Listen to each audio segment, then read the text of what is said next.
I'll take it. Good morning, everyone. Thank you for joining me at this outstanding school, Manorhaven, and I had the most enjoyable breakfast I've had in a long time, speaking mostly to third graders about what life is like now that we are instituting a program that I'm enormously proud of, which is ensuring that every single school child in the state of New York has free breakfast and free lunch. And why is that so important? Well, first of all, it's a savings for parents. Parents across the state are struggling with the cost of everything, the back-to-school sneakers and clothes and backpacks. And one more cost for parents is either to have to pay every day for their children's lunch or to have to make lunches, which I never enjoyed doing either. So it saves about $1,600 per year per child. So a family of two, I met this lovely little boy and little girl. They were twins, and that's $3,200 of savings right there between those two children in one family. So it's a savings for parents as we're fighting our issues on affordability, putting more money back in parents' pockets. The other one is there's a stigma associated with children who have the free or subsidized breakfast or lunches. And it's real.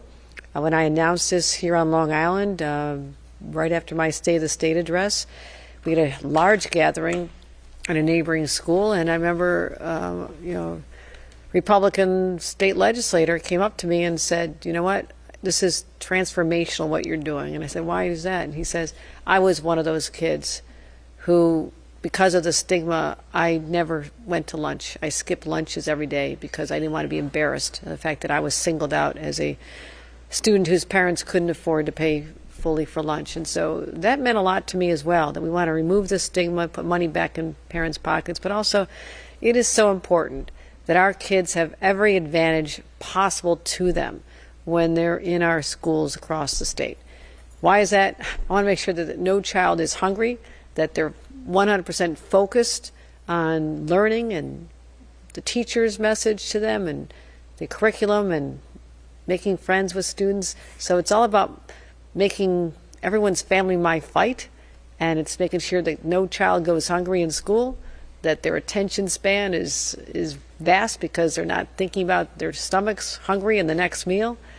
But also we've talked about this over the last year and a half about removing cell phones from schools. And I could not be more excited about the returns that are coming in already.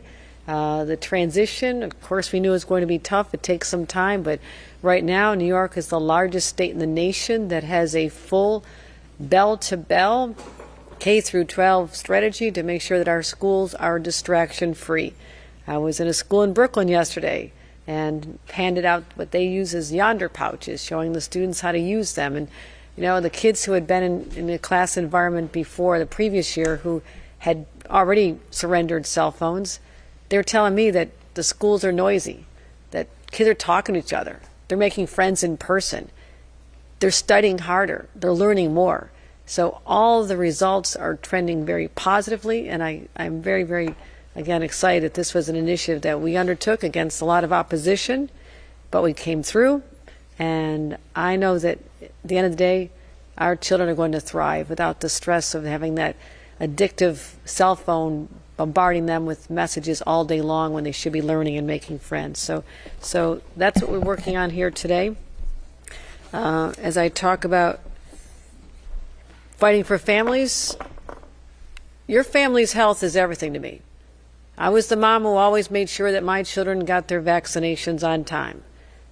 Even as an adult, making sure that everyone I knew in my families could ensure that they knew how important it was to get the COVID shots over the last 5 years and how life-saving they are. When you think about the fact that the state of New York lost nearly 86,000 of our residents to this horrible, horrible illness, and what stopped those numbers from growing exponentially was the fact that we had very much accessible COVID shots, vaccinations, and to hear that the Trump administration is basically ignoring science, ignoring health, and making decisions that are just starting now that will have nothing but a negative effect on our family's health. And so here in New York, I can't sit on the side and let that happen. When they said that they're not going to be requiring COVID shots and other vaccinations for our families? I said, no, here in New York, we'll make those make parents have the option. If you want your child to have a COVID shot, it should be available to you, and it should be covered by insurance. And that's something that's really important to me. So what I'm doing now is signing a executive order, because extreme times call for extreme measures, and this is a power I have to use this in the interim until we were able to have the legislature get back together in January and pass legislation that mandates this. So what I have here is an executive order to allow pharmacists to be able to administer COVID shots for the next 30 days. We can renew this every 30 days, but when you change state law, you're required to review it every 30 days. And we're going to continue developing a long-term plan to fight these reckless decisions coming out of Washington, because I have no choice. It's not a mandate for families, but I know a lot of families that want to make sure that their kids are healthy when they're exposed to other students in school. And I want to let people know the number of cases, COVID, are on the rise in New York. We have about 600 new cases per day. I have many friends and family I know who are suffering from it right now, but this is the time of year when you'd normally be getting your COVID shot. I plan on getting mine very shortly. But to have the federal government say that only people over the age of 65, and they don't even recommend it for expectant mothers anymore, and not cover children and family members, I don't understand that. I don't understand why you won't let families have the choice to protect their children's health. That's what this is about. And so I'm prepared to sign this now. Let everyone know how seriously we are taking this, an executive order declaring a disaster in the state of New York due to federal actions related to vaccine access. And this explains the laws that we need to modify for now. And I'm looking forward to signing this as we stand here, because I want to get this on the books and make sure that the status quo as it existed before the federal government decided to ignore the health needs of our families before they took these steps, that the status quo remains in the state of New York. So you can go into a pharmacy, not have to worry about going to a doctor's office and getting a prescription, which is another step that I think a lot of people just don't have time in their busy lives to handle. They can go into a pharmacy as they're accustomed to doing, and the pharmacist will now, as a result of this signing, be authorized to administer COVID shots to those who choose to have them.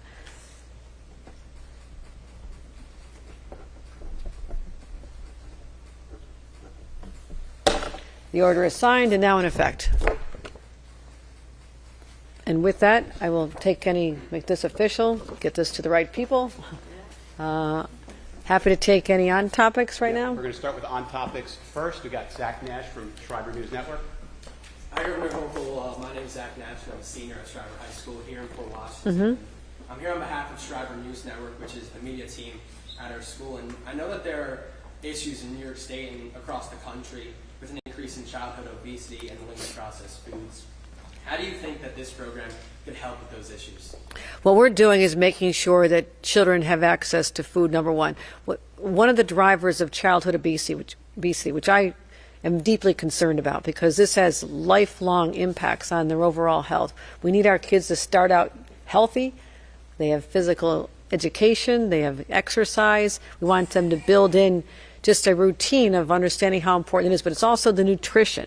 So when children do not have access to breakfast or lunch for free, as we're now starting to provide across the state, they're more apt to snack on unhealthy foods. And you never hear a snack of being healthy in most situations. Kids are used to grabbing something that just fills their stomach to keep them going again.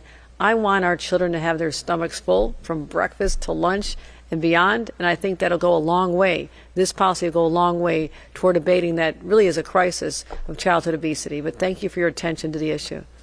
Thanks, on topic, CBS. Are you considering the executive order on topic? Or? Yep. If we have a school question, You we'll want start to topic do and anything okay. else we'll School just first. use our friends. Sorry. Any other school-related questions? Dennis? Yeah. How you doing? Good morning. Good. Governor. Hi, Dennis. Do you feel like the elementary kids were asking the harder questions in the media? Now, they were tough. Yeah, they're asking you to choose your favorite child. My favorite sports teams. So no, they were adorable. So it was. I think I was prepared for them because of my years of having to go before the the New York State Press Corps, but they were tough. They were tough. They're actually pretty smart. They do a lot of. They're very smart.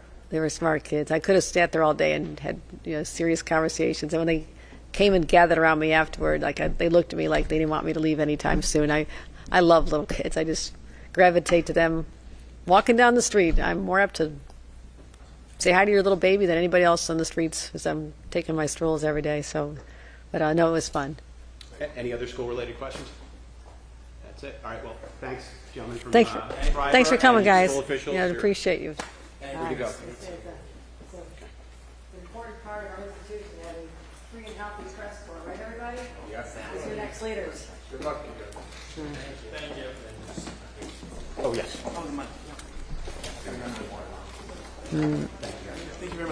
Thanks, guys. Oh, you can go. You want to go this way?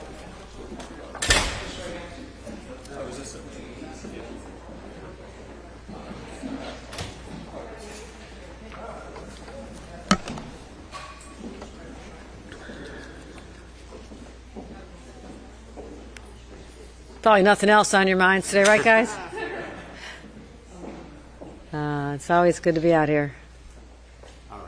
CBS. How are you? John Diaz at CBS. When it comes to the new executive order you signed, is there hesitancy because of the federal guidelines, and is it in response also to Florida's policy change? Right. Now, this specifically pertains to COVID shots at this moment, but my team is working round the clock to ensure that whatever Washington does, that we're prepared to respond, so there's no gap in coverage for New Yorkers. Now, what Florida is doing, I find unconscionable, that you're denying the options for families who want to keep their kids safe. And sadly, I expect there's going to be a rise in childhood illnesses without the vaccinations in states where they're more callous about their children's health. I don't know how you ignore decades and decades of research that shows you can prevent these illnesses, which used to be debilitating, life-threatening for generations ago, that you ignore the fact that we've saved millions of lives with these vaccinations for children entering schools, and they just say, who cares? We're not going to do that anymore. I find that appalling.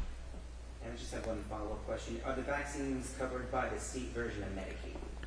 We're going to make sure that everyone who has health insurance has coverage of this. We're actually working with there's a question about whether or not your insurance policy covers this, separate from Medicaid even. Yes, Medicaid covers it.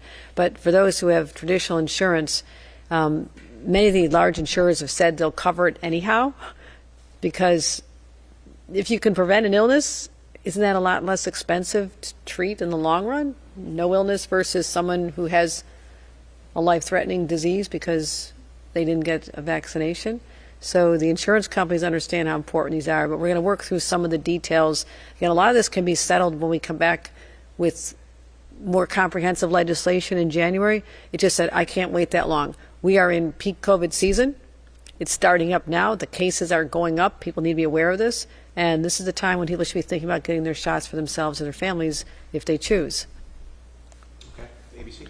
CVS and others said they would require a doctor's prescription. Personally, how do you feel about that? And then why did you feel the need for this executive order? Because I don't think people are going to take the time to go get a doctor's prescription. I think that people's lives have become conditioned to be able to walk into a pharmacy, and I want to keep the status quo. I want more people to get the vaccination if they want it.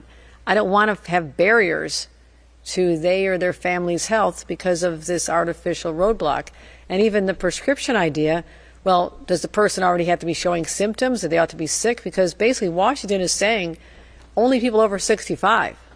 So what proof do they have to show to a doctor, or does the doctor have to establish that this person is sick enough to have it? They just changed all the standards. This is a preventative measure.